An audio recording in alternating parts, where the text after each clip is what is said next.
Səni üzən də üzüləcək. Haqqına girənlərdən haqqın alınacaq. Əlbət o gün gələcək. İnan ki, gələcək. Gözəl insan.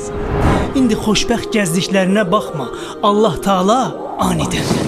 O heç gözləmədiyi bir vaxtda hesabını soracaq. Çünki qul haqqı bu, oyun deyil. Şayət etdikləri yanlarına kar qalsaydı, hər kəs bir-birinə haqsızlıq edərdi. Hər kəs ədalətdən qırağa çıxardı.